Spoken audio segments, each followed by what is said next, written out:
YouTube, what's good, guys? It's your boy Teddy and I'm back again with another video, guys. And today's video is going to be on 12 sleepers that you can use for week 9. Yes, guys, 12 sleepers. So make sure you hit the like button and subscribe to this channel. This is cutting edge content. I said what I said. This is cutting edge content. So with no further ado, let's begin. And guys, listen, if you want to support the channel, make sure you become a member of the channel. I got 4 different tiers. Also, guys, I got consultations. I don't know if any of you trying to get ready for the playoffs and you into this third quadrant, you might need some help, and I can do that. So make sure you sign up as a Phenom member and you get your first consultation free. Other than that, it's a $50 value for 30 minutes and we can chop it up about whatever you want. Okay.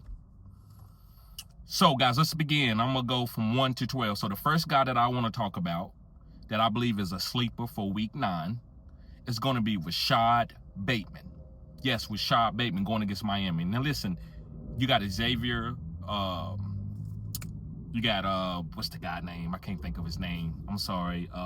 Zay Flowers. I'm sorry. Xavier. Zay Flowers from the Baltimore Ravens. You got Isaiah Likely. You got Mark Andrews. You got Derrick Henry. You got Devontae Walker. You got a lot of guys over there to feed, but I believe Bateman is the number 3 guy. I believe it's Zay Flowers.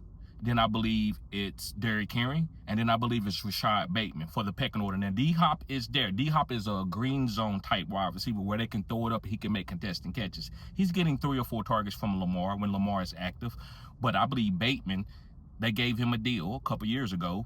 They gonna use this guy. So if you in a tight spot, you don't have a wide receiver to play or a flex play, it's nothing wrong with throwing Bateman in there to see what you can capture. Now, is this guy this is a weak matchup for Bateman and he's gonna go out there for 10 catches? No. But could he give you 4 catches and 1 for a touchdown to give you like 14 points? Yes. Could he go for 2 touchdowns? He could. So this guy, I would trust going down with the ship if I needed a bye-week replacement wide receiver. Moving on to my number 2 guy, and it's going to be another wide receiver, and it's from tonight's game also. It's going to be Malik Washington from the Miami Dolphins. And Malik Washington is getting a lot of targets close to the line of scrimmage like Deebo Samuels, where he's getting screens and the quick game in the rounds and stuff like that. So if you need a guy, you can play him. He also had a touchdown last week. So with his explosive, with his speed, he's a 4-3 guy. I believe he can make one big play and can save you a week if you needed a sleeper to play because you didn't have anybody else to play. And this is for like 14, 16 type leagues. Moving on to my number 3 guy, it's going to be a guy from the Tennessee Titans. It's a wide receiver. It's going to be Shamir DK. Yes, guys, Shamir DK. And the reason why I'm talking about Shamir DK going against the Chargers is he's been out targeting Alec Ayomanor and he's been outperforming Alec Ayomanor. Calvin Ridley is still out, which is he's probably gonna get traded. So, guys, I love Shamir DK tonight. Not tonight, but to play him this week. If you need a wide receiver, I'm actually starting him over some guys that I probably wouldn't do it on other weeks, but he's had a 2-game trend where he's getting 6 to 8 targets and he's catching touchdowns. So I like Shamir DK. Moving on, this guy may not be a sleeper, but I had to mention him because a lot of you kind of don't know what he is. We kind of waiting because of Tony Pollard, but it's going to be Tyjae Spears.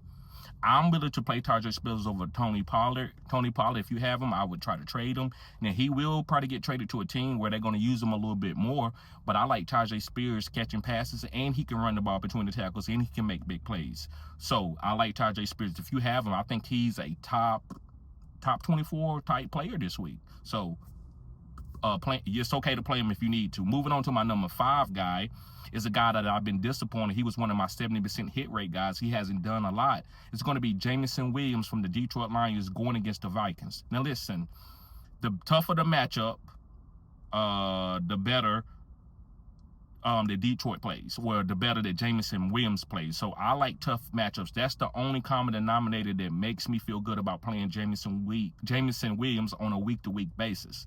So I like Jameson Williams for a big play, and I think he's probably the best boom-bust wide receiver in the game, and he's on the elite offense.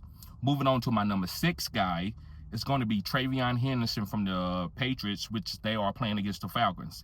And listen, I do not want to tell anybody to play Travion. I did that like 3 weeks ago, and it went terrible.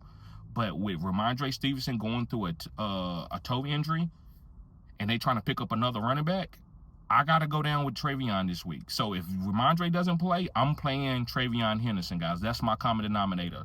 No Ramondre, I'm playing Travion. And he's going against the Falcons, who they gave it up behind the dumpster last week. So maybe they on a binge and they're gonna go behind the dumpster again. Moving on to my number 7 guy is a tight end from the Pittsburgh Steelers. It's going to be Darnell Washington. And he's playing against the Colts. Now listen, Pat Freiermuth has a questionable tag. He's probably going to play, but if he doesn't, I love Darnell Washington. And if you're in a tight end premium league, Darnell Washington is a guy that you can play in the flex. Or if you don't have a tight end and you in a deep league and you can't find a tight end, if Darnell Washington is out there, I'm okay with playing him, even though he didn't have any targets last week. But he's still getting a lot of snaps. So I like Darnell Washington going against the Colts. Also, let's go to another tight end. My number 8 guy is going to be Colston Loveland from the Bears playing against the Bengals. And we know what the Bengals are doing. They're giving it up behind the dumpster. They're giving it up. So if you, guys, if you need a tight end, I think Colston Loveland could have good fantasy output going forward for the rest of the season. Because I do believe that Caleb Williams needs to start using Colston Loveland to open it up for the wide receivers that he's trying to get the ball to, like DJ Moore and Rome Odunze. So Colston Loveland, I feel like is coming with a mini breakout sooner than later. So if you need to play Colston Loveland going against the Bengals, you can. Moving on to my number 9 guy, it's going to be Trey Tucker. Yes, Trey Tucker from the Las Vegas Raiders going against the Jags. Now listen, with them trying to trade Jacoby Myers, with no other wide receiver stepping up, now Brock Bowers is back, which should help Trey a little bit. But Trey's the deep threat on his team. So I like Trey Tucker if I need to play a boom-bust wide receiver, right? He might not be a Jameson Williams, but I think he's a tier below that. So I'm willing to play Trey Tucker for a big play. That's all you need when there's a boom-bust guy. You just need one big play. That's 13, 14 points probably with the touchdown. So it's okay to play Trey Tucker against the Jags, even though the Jags is a good defense, but all he needs is 1 or 2 plays. Moving on to my number 10 guy, this is a running back. It's going to be Zach Charbonnet from the Seattle Seahawks playing against the Washington Commanders. And I like Zach Charbonnet because he's getting all the honey touches, which is the green zone, which is the 5-yard line and in. So I think Zach Charbonnet, guys, could have 1 to 2 touchdowns, and that's all he needs. That's a great floor. And if anything happens to Kenneth Walker, if anything happens to Kenneth Walker, Charbonnet could be a league winner. So make sure you got him stashed. He should not be on waivers in any leagues, even 8-man leagues. Moving on to my number 11 guy is going to be Luke McCaffrey from the Washington Commanders going against Seattle. Now listen, Terry McLaurin's probably going to be out for another 2 to 3 weeks. He might go on IR with that quad injury. That's why he been out for a while.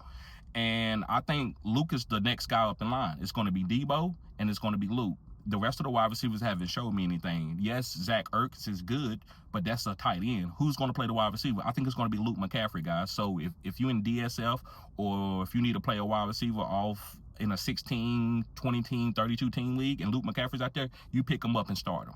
I think this guy could give you a nice floor of 8 points.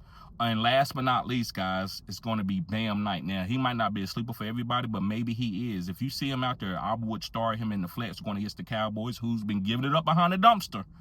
They've been giving it up behind the dumpster, so I really like Bam Knight. So, guys, thank y'all for tuning in to Fantasy Good Sports. Hopefully these sleepers can help you. Use these sleepers accordingly. These are not top guys. These are guys that you can use, or if you don't have a player and you wondering who should you pick up off the waiver to replace a guy that's going to be out or a guy that you're not trusting. So guys, y'all be safe. See y'all later. Peace.